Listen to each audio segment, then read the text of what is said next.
string muting technique is a somewhat overlooked art form, and yet it is so essential to making our electric guitars sound good.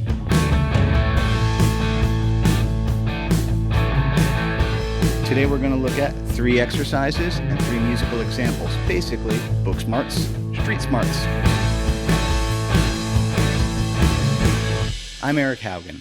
Check the description box below for tabs and backing tracks on my website, information about exactly what sound tools I'm using today, live streams and more on Patreon, and my deep dive courses.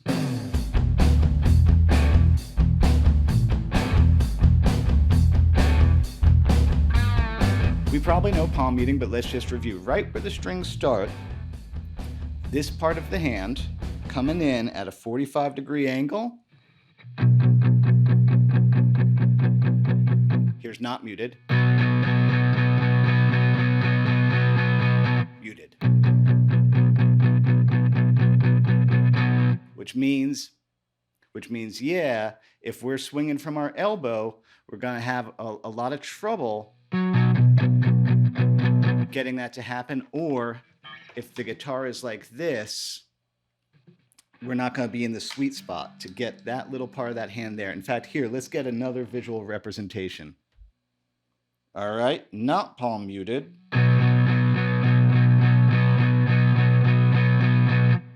Palm muted.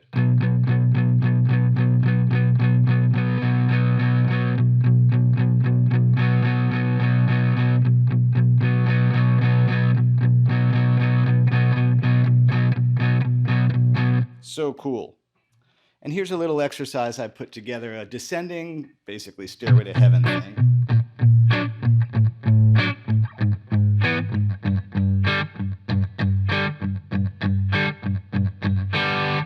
Now, the interesting thing to notice here is there is a lift in that pattern. So it's going and hopping off to get an accent there, which is, yep, that's slightly more interesting than just muting the whole thing. And I'm going to tap my foot.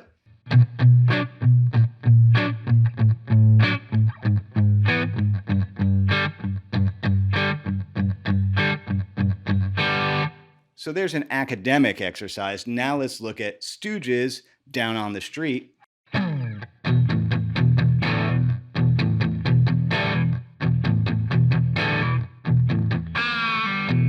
So great. What a great riff. Simple, but there's that hop, that accent in there.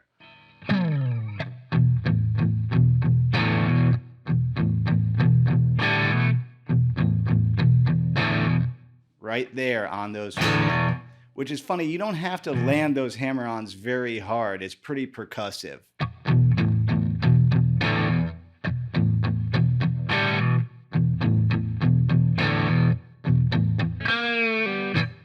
And I don't hear a land on that bend. I hear just a choke there, but you could.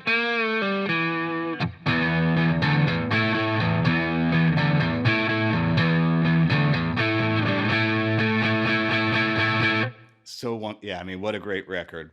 Now let's look at palm blocking. I think palm blocking is maybe the most overlooked skill. The fully stopping that chord. And yeah, I noticed with overdrive, I was getting a whole lot of overtones back here. So yeah, very professional tip. Painter's tape back there. It does work though.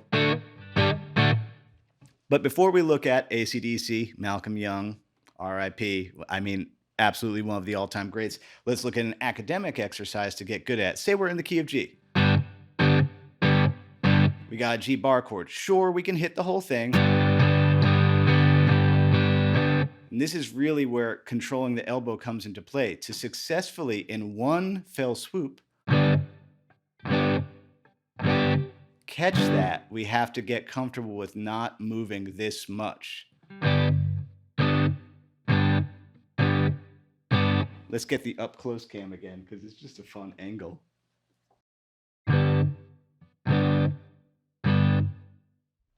It's just one smooth drop.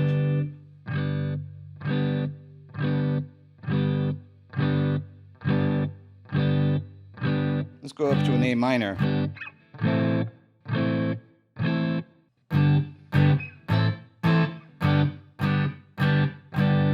Okay. What if we took notes out of that G and made it into just a root, a fifth, and a third? A shell voicing for rock. I've talked about this on my Patreon page. This is a Josh Homme thing. And I could go through the whole key.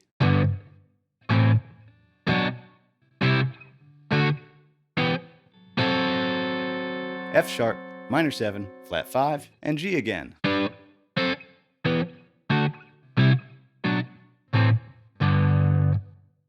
Let's do maybe 2 eighth notes and a stop.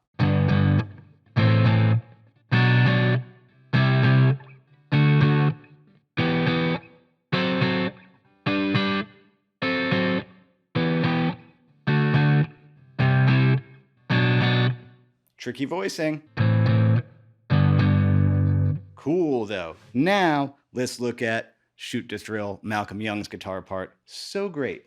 G, D. He likes to put the A in the bass there. And a little riff. But there is so much choking and blocking going on.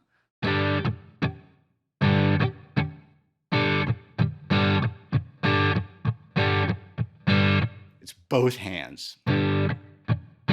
Let's get that.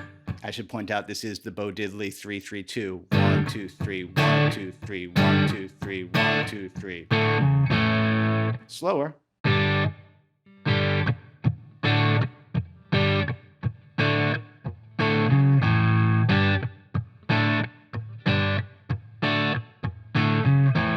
If you want to see him do it, I found a clip on YouTube, live at Donington 1991. The camera goes over to him for a split second, and you can see him do it, but then most of the time it's on Angus.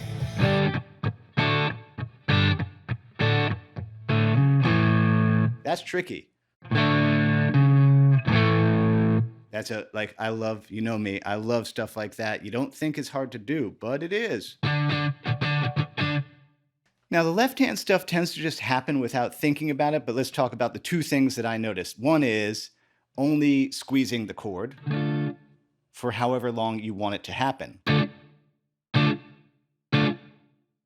or octaves. And then the other thing that's the trickier thing that just tends to kind of happen is the ability to only get the notes that you want to come through and mute all the others. And there's no shortcut to that, so I made up a little exercise. Next little part, 6ths, 5ths, and then to double stops. I don't know why. While I was playing around with Rage Against the Machine, I was like, well, those sound kind of cool.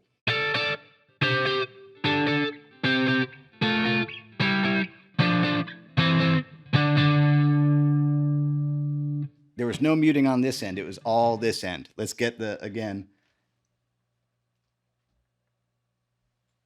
Eric's point of view.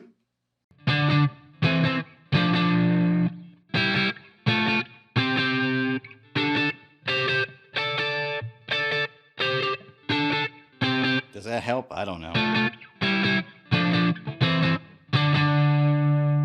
It does look cool though. So yeah, Killing in the Name of, or at least a piece of it, fun one to look at. I mean, Tom Morello is a riff machine. Power chord, single note.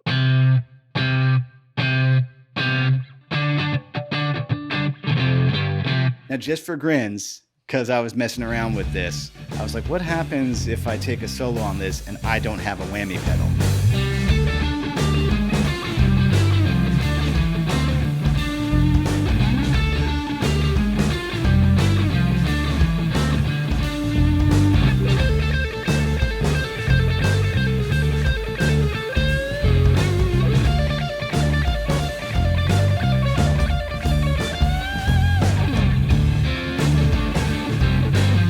This is just fun bonus round.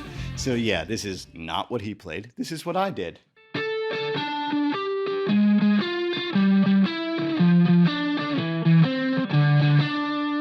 catch that flat 5 in there? There's my Mark Ribot influence.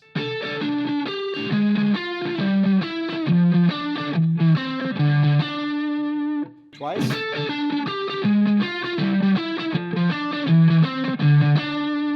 Watch Eric play kind of fast.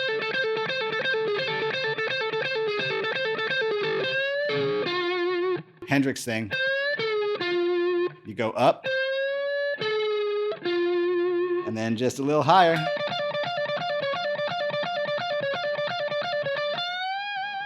And that's just, there's the root and the flat 3. Kind of, again, a sinister tone there. I put the leading tone in.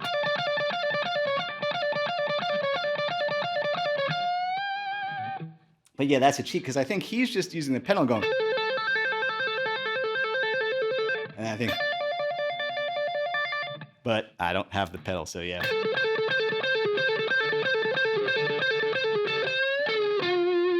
That's a cool lick, though. Thanks so much to everybody who supports me in all the ways that you do. Like, subscribe, share. That stuff costs you nothing, and that helps us out a lot. One more time, how my business works. Patreon is where there's backing tracks and charts, live Q&As and more. I update that every week. And my deep dive courses, you can check it all out on my website. As Bill and Ted would say, be excellent to each other. That includes yourself. Happy Friday. Eat pizza.